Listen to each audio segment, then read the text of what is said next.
I really, really want you all to know the power of your being here tonight. As you all may be aware, in our city of Dallas, we have unfortunately been home to where the alt-right movement has been founded. And unfortunately, out of this movement has come a lot of very scary things lately. Hail Trump! Hail our people! Hail victory!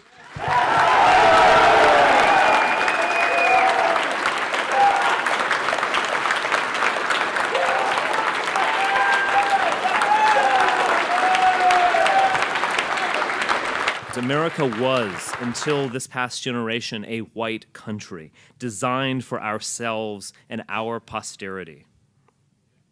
It is our creation. It is our inheritance, and it belongs to us.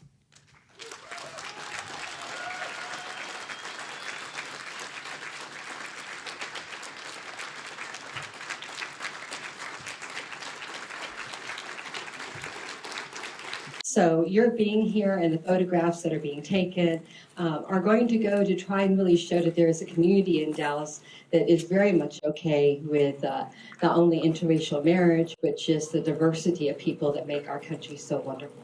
So without more ado, I'm going to give each of our panelists an opportunity to briefly introduce themselves, and then we'll go into the questions. Hello, everybody. Thank you for being here. My name is Joel Flores, and my husband is somewhere. His name is Alan Keith, and hope you enjoy the movie.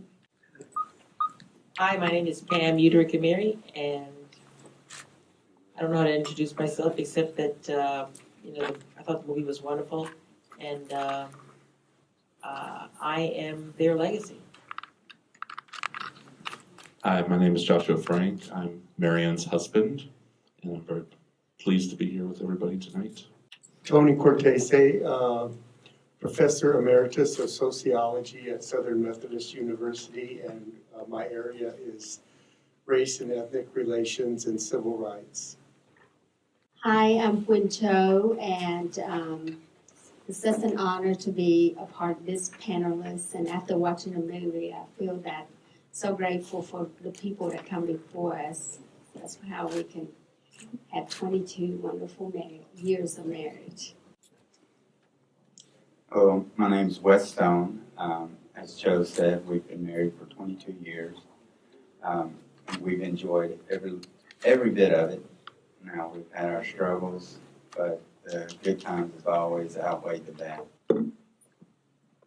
You know, the movie was set in a very rural community, and I know that Quynh Chau, you and Wes really started your married life together in a rural community. Can you share a little bit about what that was like being an interracial couple in such a setting? A little bit of a background of where I grew up. I grew up in West Central Arkansas, and the town I grew up in was 500 people. The county I grew up in was 11,000.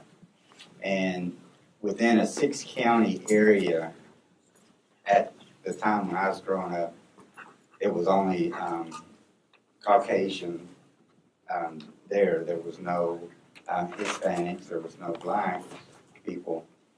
Now, as kids, we participated in sports, and we travel outside of that area that we grew up, and we interacted with other basketball teams, other baseball teams that had colored people playing on there. And as a kid growing up, and with the friends that I grew up with, we didn't see black and white when we played.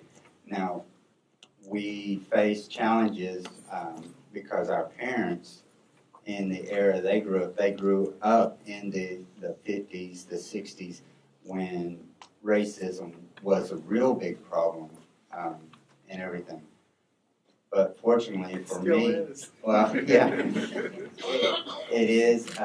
But fortunately for me and the kids I grew up with, it was not a big issue for us, which after moving away from that, I find that is a very rare thing because actually grew up kind of isolated from everybody else in the area that we grew up.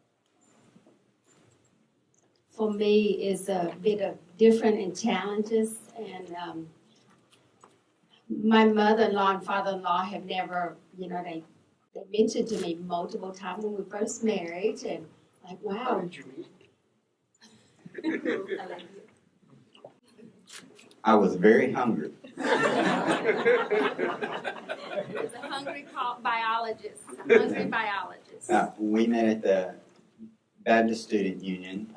Chau had cooked egg rolls for all the kids that was there. And I was sitting there working on some schoolwork, and she offered me cooking some food. And being a normal college student, going paying your way through school, you ate when you had the opportunity. You didn't pass anything. And egg rolls, that's the first time I ever eaten anything other than pinto beans, collard greens, and stuff like that. So it was interesting, especially when the mushroom that you put in there looked like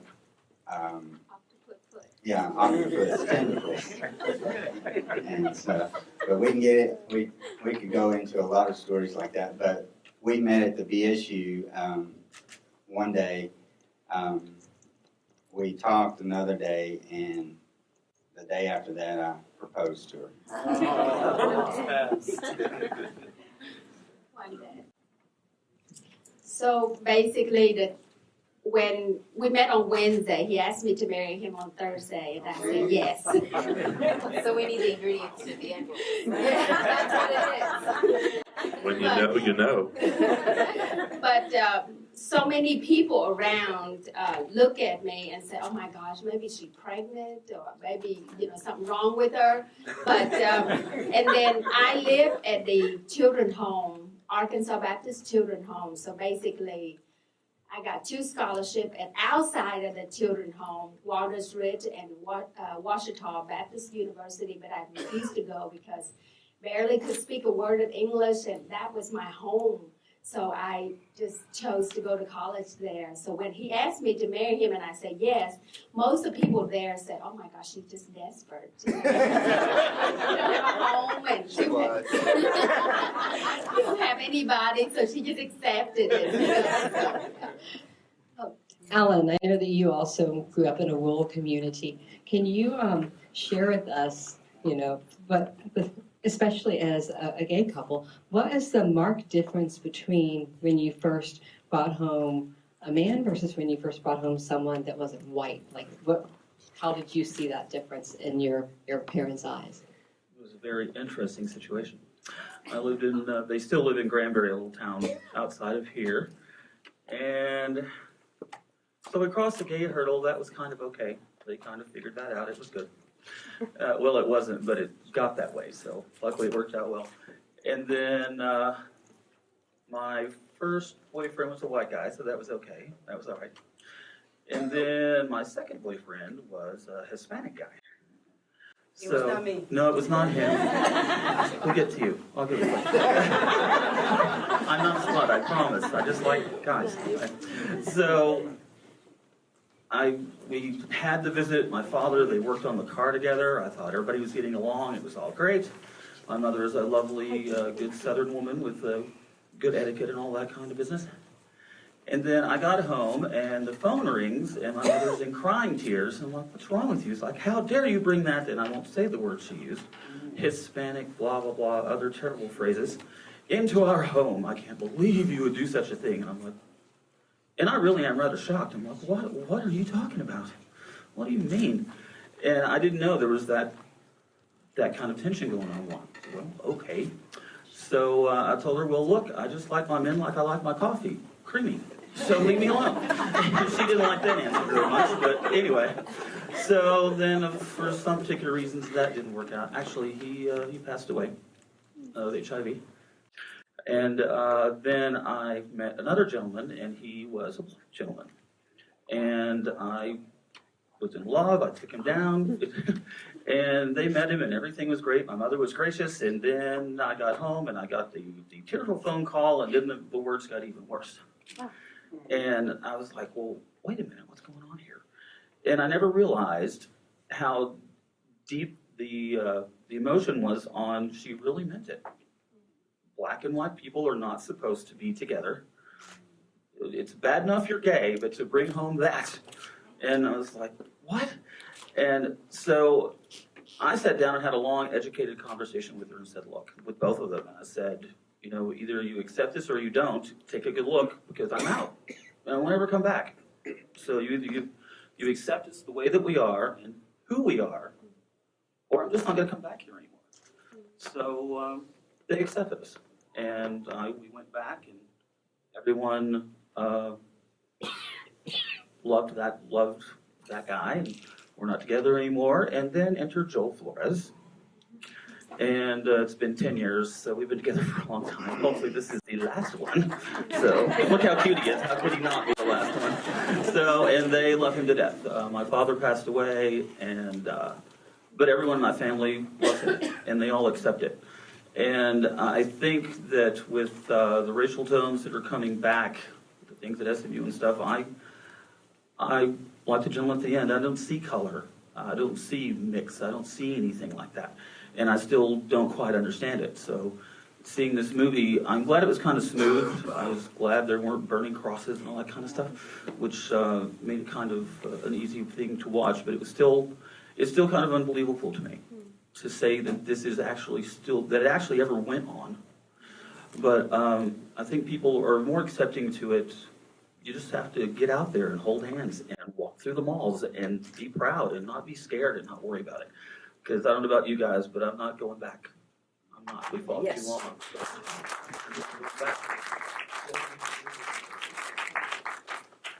I think that's what's going to make a difference. We're not going back. None of us. I'm going to share a story of my godmother.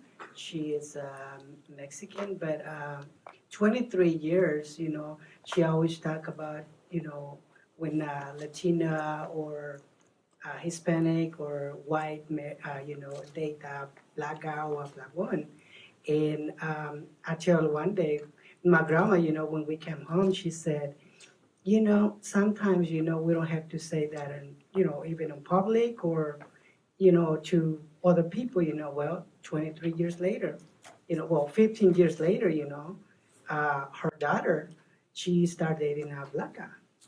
And then she don't say anything. And then 7 years later, that, you know, that girl, she's 23, but she was pregnant at 15. And they have a little girl, you know, she's 8. And then every single time she saw me, she's like, you remember that day when I said that? I say, yes, I did. And she just cried. Because, you know, she said, this is just a miracle that I was just judging other people. And then later, I mean, it's like God is punishing me. And I say, well, don't use the word, you know, punish. I mean, God is not punish anybody. It just, you know, sometimes our mouth, you know, it's the way, you know, we punish ourselves, not God. So, but she said that the little girl, you know, it's a miracle to her because she changed her mind, basically. So I'm just going to say, you know, that when you see other gay couples or, you know, mixed marriage or whatever, you know, just think about it because, you know, life comes around. So. Thank you. Pam, I know that you've had the experience of an interracial marriage, having children from this. What are some of the experiences that you've had, you know, in dealing with that, especially as how the movie was talking about people were saying that children from interracial marriages were somehow wrong. I mean, how have you found yourself fighting that kind of issue today? Well, I will tell you that I grew up in the Virgin Islands, Christian said St. Croix, and on an island, color is kind of, you're oblivious to the concept of color. You don't see color except as a descriptive term. Now, we have our own ignorances. It depends upon what island you're from. So if you were from Barbados or Bayesian or something, you know, like, oh my God, she's from the wrong island. So there's stupid stuff everywhere, let me tell you. But color wasn't one of our stupid things. It was just never an issue. It just doesn't come up. I have 3 sons. Now, my first husband was German-Irish, and So my son was born pink and blonde. And, you know, I was like, how did that happen? But, you know, when he was born here, people kept asking me, so whose baby is that? Mine. But when I would take him home to the Virgin Islands, no one ever asked me that question, ever. Because color is just not an issue. And my second husband is from Iran. And my other two kids, you know, we call them our little half and halves. And they're just beautiful and they're very well adjusted. And I will tell you that this idea of mixing the races is just made up. The idea of color is just made up. It's just, you know, if it were something that was real, I would have experienced it as a child. But I never did. And when you come to the United States and they have so many categories, I had to learn them here. They were never here. And I think because it is just not an issue for me, it is not an issue for my children at all. 3 sons, beautiful, biracial. And my first husband is the godfather of my second children. So we just all get along. Happy family. It's great. Thank you. Joshua, I know that when we met, we had such a funny moment because you forgot to mention to your parents that I wasn't white. So can you tell people that funny story? Basically, it never occurred to me when I first told my mom and my dad, hey, I met this girl and we're really dating. It's getting very serious. And it never occurred to me to mention she wasn't white. Didn't even enter my mind as something. It's like, you know, oh, what color is her hair? You know, same matter. You know, but it's because I was raised by my parents to not see color. When I was a little kid, I remember going to the beach and seeing people of every race you can think of, and I just thought black people were very tan people, you know? And I just thought, oh, okay, they go out here a whole lot. Okay, whatever, you know? But, you know, my parents definitely raised me to have a non-prejudicial mind. In fact, I remember, around my sophomore year in high school, you know, one day my mom rented a movie, said, you know, Josh, I want you to watch this movie with me. This is one of my favorite films from the time I was, you know, your age. It was Guess Who's Coming to Dinner. And I was just stunned by the power of that film. You know, it was funny and it was poignant and it just blew my mind. But there was especially one particular scene in there where, you know, Spencer Tracy's character pulls Katharine Hepburn's character aside and just says, oh my God, this is such a shock to us. What are we going to do? Our daughter's marrying a black man. And Katharine Hepburn says to her, well, dear, we raised our daughter to not see color. We raised our daughter like this. Why should we be surprised? Well, tell her not to fall. well, you know, and then they came to accept it. You know, in fact, their concern really wasn't that they thought it was morally wrong. They feared for them the judgment they would feel from society and the pain and pressure it would bring to their lives.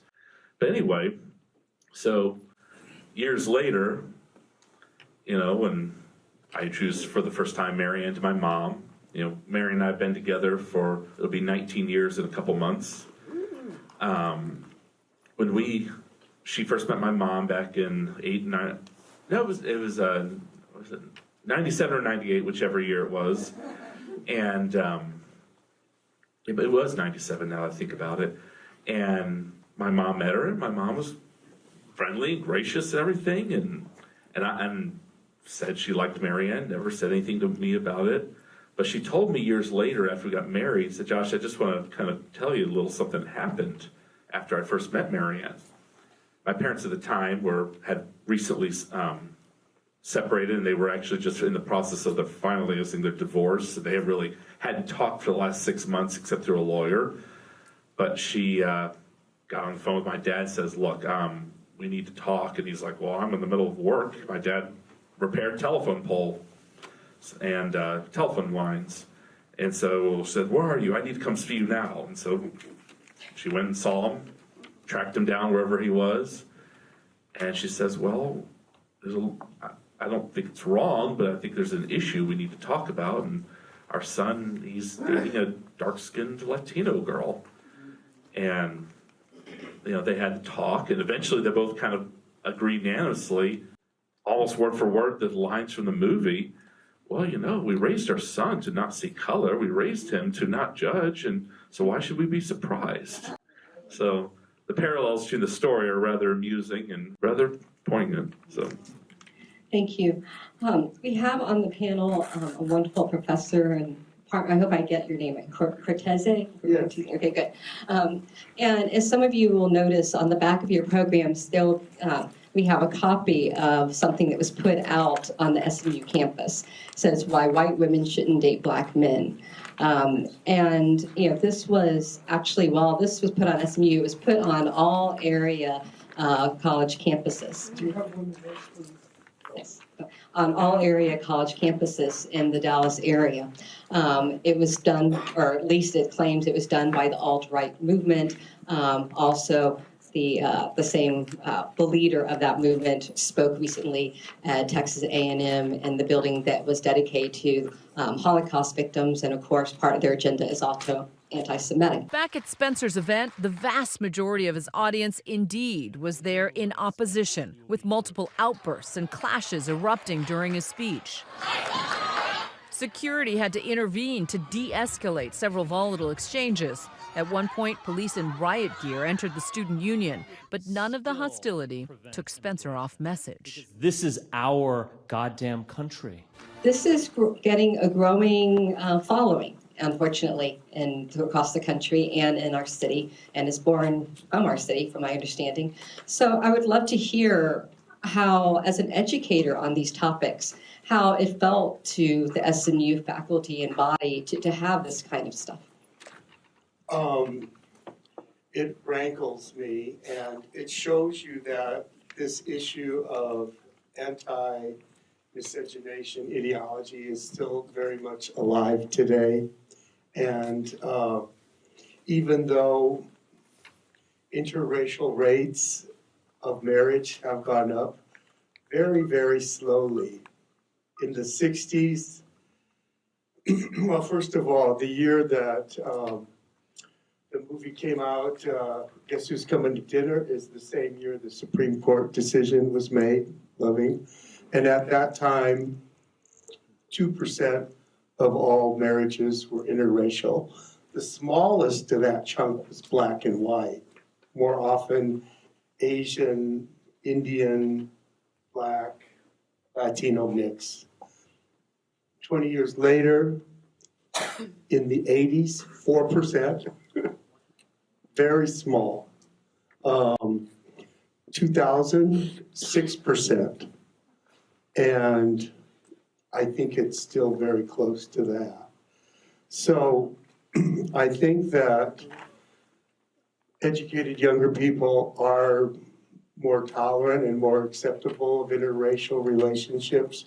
But this is a sad reminder that it hasn't changed. And I myself am a product of a mixed marriage. My mother was Mexican and my father was Sicilian, Italian. And so, interesting combination. And I didn't see myself as mixed. Although I attended an all-white grade school, lived in an all-white neighborhood, but on Sundays, we attended my mother's church, Guadalupe, and I had bicultural influences. And when my school baseball team played my parish baseball team, my coach would say, "Those dirty Mexicans." And I thought, wait a minute, aren't I one of those? Where do I fit in? That's called marginalization. And so I'm happy to say that my former wife and I, we raised our only daughter to be very open, and she's up here now in the upper left-hand corner, and she's now engaged to Jonathan Harris. Would you wave? So they're quiet, but as an educator, you just have to ask why, and just one final comment. It's the last boundary of prejudice. First it's, will you have your children go to school with mixed race? Would you shop in a shopping mall? Would you work and so on? And then it gets closer. Would you live in a neighborhood? Would you have best friends? And finally the last one. And so, yes, we have the law on our side, but the attitudes are still coming, I think. I know from my own experience in Dallas, things have changed dramatically. I was adopted by a white family, and I was able to go to Hockaday and was very privileged. And my parents never really emphasized the difference. But when I reached puberty, I remember dating, of course, who I was around, which were white boys, and we would be spat on in North Park Mall by both races. And I remember being at a Luby's and being surrounded by Hispanic men who were threatening to beat up my boyfriend because he dared to date one of their own kind. So, these are things that happen in, about 90, 95, 96. So the fact that, we can go out there and not expect this behavior took a lot of people over a long period of time the strength to stand. And I remember talking with Alan many years ago about, how nervous it was to hold hands with a man in the mall. And I told him, you hold hands in the mall and you're going to get spat on and someone's going to say something bad to you. But the only way that changes is that you just do it again and again and again. And I know that we now see all sorts of different types of families in our community. And I think that just makes it so much more beautiful. I'd like to ask each one of you to tell the audience one thing that you feel they could do to help make a difference in terms of standing up to the attempt in our community to bring back this kind of hatred. What is one thing that would make a difference in your eyes that they could do? The one thing I can think of is just be open about your own feelings. Let people know that, you love everybody, no matter what their color or what their race is. If you show love, hopefully it'll be contagious to the other people. In my own experience, growing up and stuff,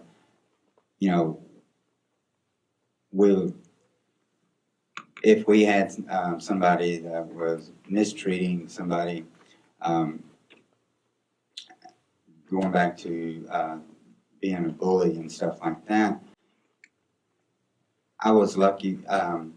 Being in a small town, we didn't have a real big separation as far as cliques, you might say, rich people, the poor people and stuff.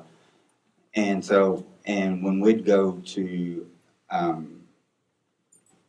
different schools that were much larger than ours, and we would see this difference, we couldn't understand it. And over time, being when I was started seventh grade and stuff, and going all the way up through high school, I could see the difference that we would make to our peers and stuff just by going over to the other team, sitting with them, being friends, getting to know them and stuff, and how that would change people's attitudes. We saw it the most in parents of the kids that we were talking to and our own parents. Well, and, that's just being said. For me, it's very different, like in my community, and especially now. In fact, I just took my daughter to the doctor last week, and they see me on TV all the time. They hear me on radio every week, and they said, in these children from your first black man, because they don't look white, and so they constantly, in every community. And I think that what Wes has said, we have two beautiful girls. We taught our girls to love people just like God loved us, and regardless of who they are or what religion and what race, what anything. And so my children have dated Hispanics and She in love with black boy. In fact, she's half one black boy that she's dating for 2 years that act just like her white father.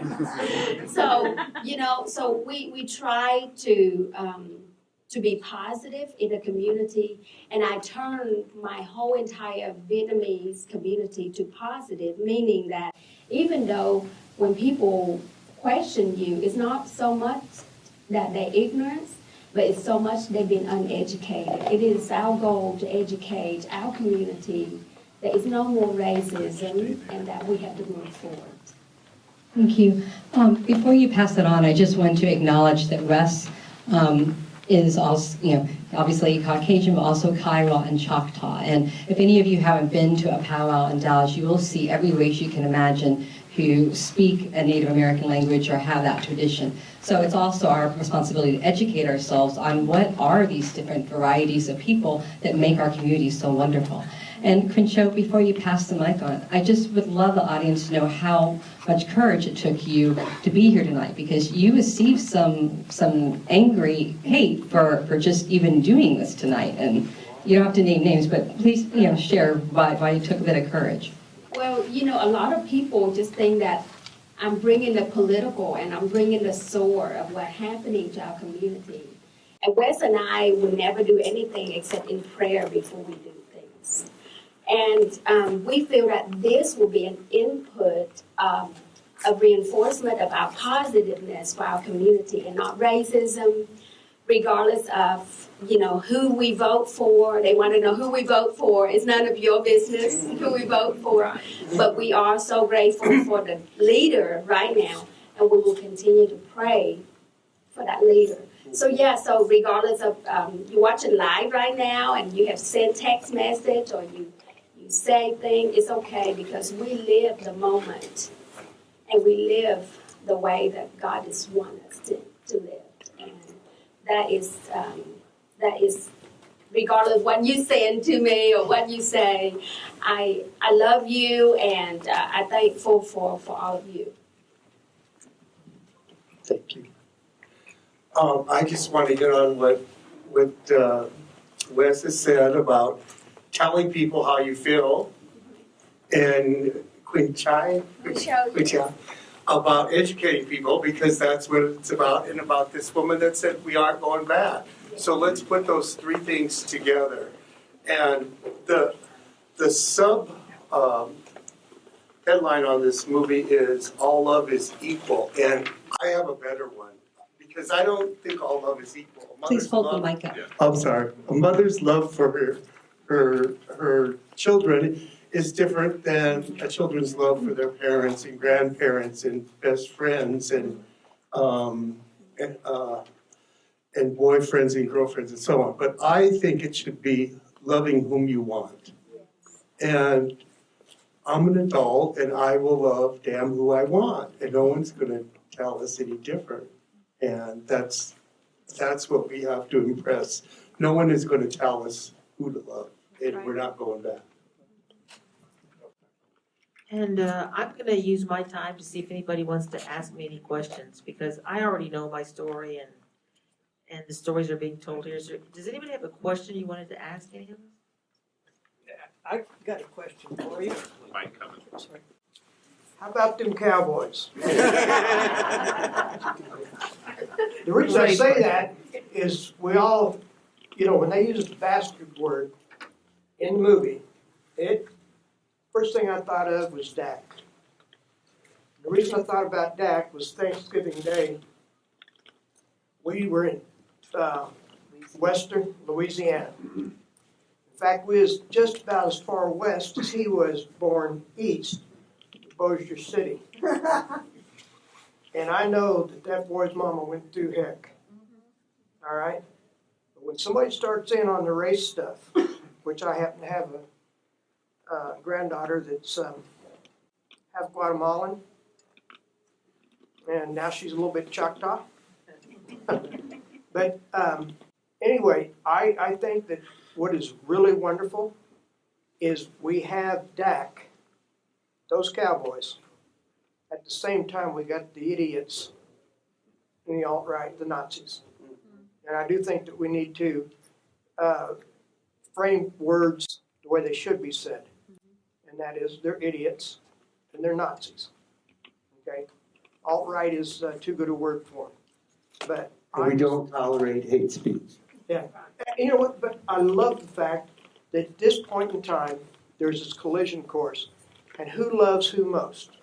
You know, I mean, I think it's just absolutely wonderful that we have somebody that's taken the Cowboys where Jerry Jones never could. All right? And that he's one of those, for lack of a better word, one of those bastards. You know, he's biracial, and you know, it's like that little thing about him throwing that cup back in the trash can. You know, that went viral all over the United States. And so, like I said, how about them Cowboys? I think it's something really positive that we can take away from this. Very few people in the U.S. are pure-blooded one race. We're all mixed factors. Almost everyone. Is there anything, Pam, because I know you were speaking with such a passion about fighting for certain things the other day. Is there anything you'd like to share with the audience as a last word or phrase?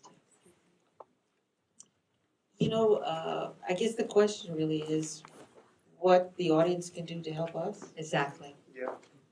Or people like us, what do you do if you see something bad happening in front of you? What do you do when you're, whether it's just sitting at Thanksgiving dinner with your family and you have a family member that says something that, just shocks you, or if it's something really horrible about to happen. I mean, I know you're also an attorney and you've owned a lot of businesses. How have you handled that, and what do you suggest to other people to do when they're a bystander? Thank you. I would tell you what I don't do is I don't listen to Mexican jokes. I don't listen to gay jokes. It's not funny.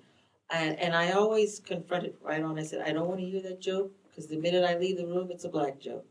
I just, so for me, maybe for all of us, it's not funny.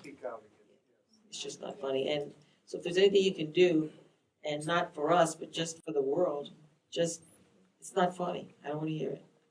Thank you.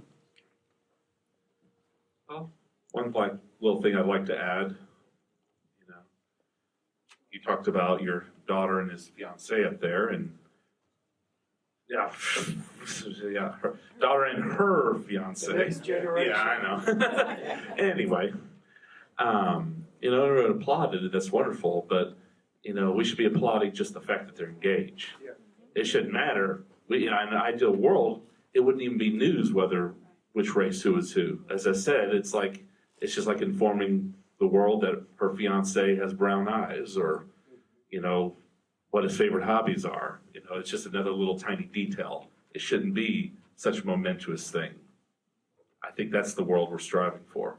That's funny because when you said that they were engaged, I did think, oh wow, love. Right. I didn't think interracial at all. Yeah. He's cute, by the way. Yeah. And so are you. He is. So anyway,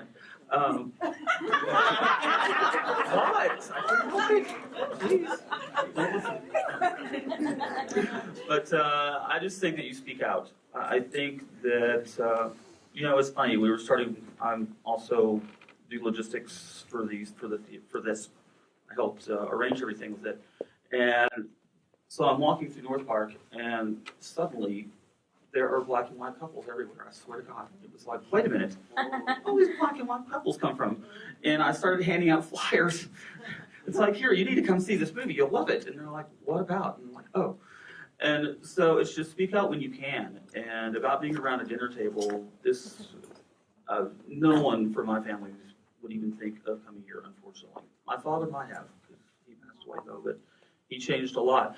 But if my family's talking about it, then it's my job to not correct them on what they're thinking, but hopefully to change the way they think and to help them grow. We need to help people grow out of these old ideas and out of this old thinking. Because the one thing I'll always remember, my mother saying that I wasn't raised that way.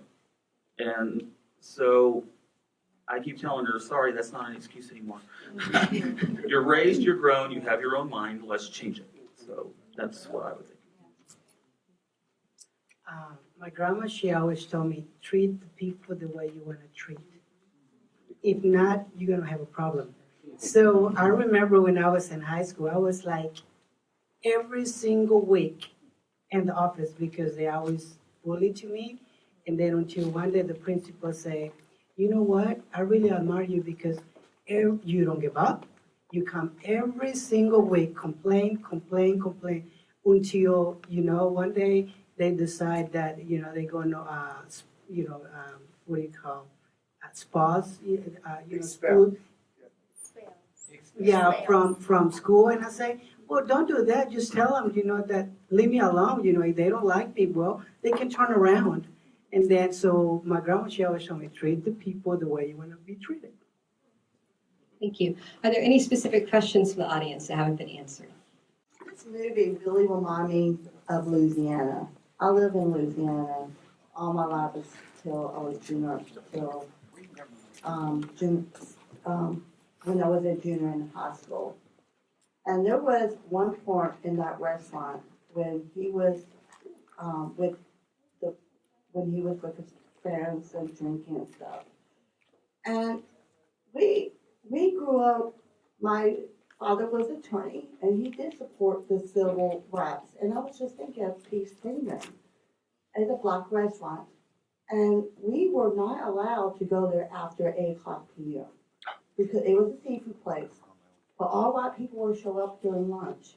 But at dinner, we were one of the first families who went to this black restaurant downtown.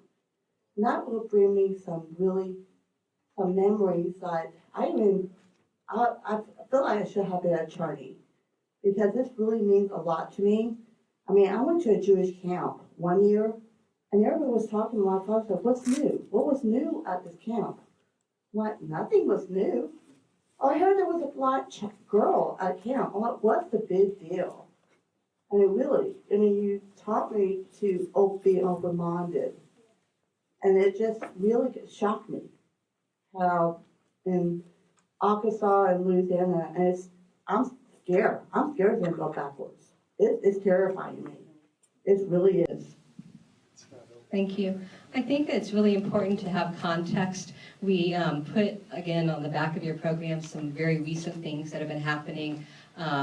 You'll notice that there's one couple who, because they're interracial, they had their house destroyed.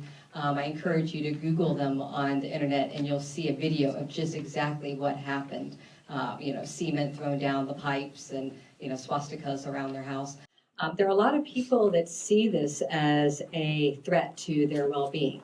And one thing, if I could say anything to people from the alt-right who might be watching this, the one thing that I will say is I hear a lot of the verbiage is saying, no, let's watch out for our own people. Well, one of the things I would challenge you is, growing up, I never heard the KKK have a special a scholarship fund for poor white people. I never saw the KKK invest in raising up white people. If I want to go and see where white people have taken a certain degree of positive, healthy, pride in who they are, I go to the fantastic Celtic Festival that's the largest in North America, that's here in Dallas, or I go over to the German, Oktoberfest, or I go and see that.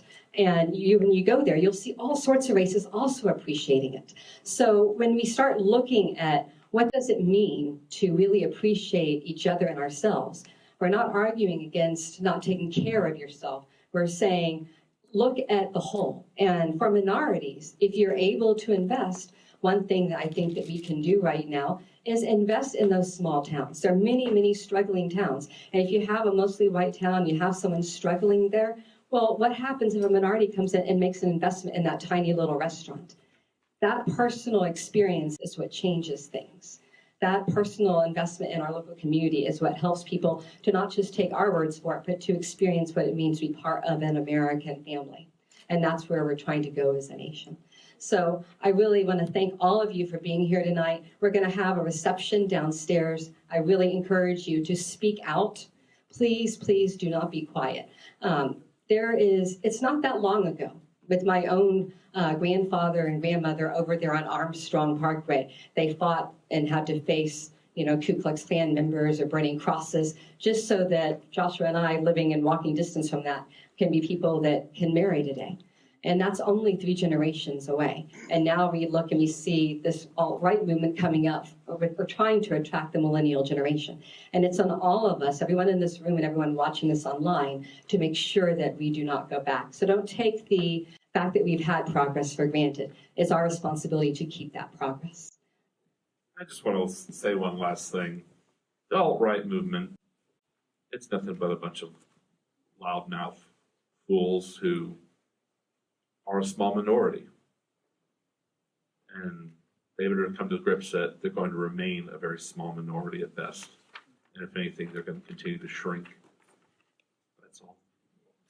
I just want to say something very quickly, and Marianne never would say this, but on your flyer, if you look at your flyer, you see tiny little blue label logo right here. It said Memnosyne Institute, and it took me 2 years to remember. Memnosyne Institute. So anyway, it's just a privilege to be a friend to Josh and Marianne. They founded this institute here, and that's what they are. They are such humanity. And Wes and I are so thankful for them. We didn't know much about Memnosyne Institute, but through Memnosyne Institute, they found Food Source, DFW. And because of that, they'll be able to give over £1 million worth of food. And the Source of Hope, which is Wes and I is a founder, is beneficial for that. Thank you. Thank you. Just thank you guys again for being here and volunteering your stories. But just to give our viewers who are live feeding as well as the tape, where can people at home that didn't get a chance to come tonight catch this film and also get educated? Well, we will have, you can see the film anywhere that's showing across the nation. I encourage you to go out and see it because money talks. And if Hollywood sees that people are seeing these films and want it, then it sends a message that we like this, keep it coming. It also sends a message to the larger community that a lot of us don't want to go back. If you want to see this video and pass it on, we encourage you to do so. We will be having 2 places. I know there's a live feed that Quynh Chau is doing, and we also have, thanks to Michael Oserto, we'll be having a full edited version on YouTube that will be posted as well, and you can find that at the Memnosyne Institute's Facebook page. Great. Thank you. And one quick thing, just want to give thanks to Quynh Chau for the savory items in the reception, and to the beautiful pastry chef, Joel Flores. You're going to want to see these cupcakes, believe me. You're going to crack up. All right. Thank you. Freedom's calling, I feel the fire that's deep inside us. Everybody wants change, but tell me who will guide us. To the leaders that pass away, put up your lighters. It's a beautiful struggle, but it cannot divide us. We're the ones that we've always been waiting for. See yourself in the mirror and open up the door. Walk through it and feel the love throughout your pores. Be the light, life's purpose is to feel joy. Metaphysical, lyrical, standing up for truth. The only one to make change is walking in your shoes. Be the example, don't complain about the news. Making music and serving the world with the loot. Now you can be the same, or you can be the change. Find strength from inside, break through the chains. No one to blame, nothing to prove. You create your reality, it's up to you. Be the change that you wanna see in the world. Like God, we live for peace. Aspire to be someone who fights for the beliefs. Like Martin Luther King. Aspire to be that love, that light, like Christ. Life for the moment indeed. And if you believe in Jehovah, Allah, Buddha, Christian, it's love to me. My soul yearns for peace in a world that's flooded with war. History's littered with body scar, trying to settle the score and maintain an archaic platform of power and greed. People fight for land out of survival and need. So I'm killing my television and I'm planting a seed to fill my head with knowledge that I'm seeing.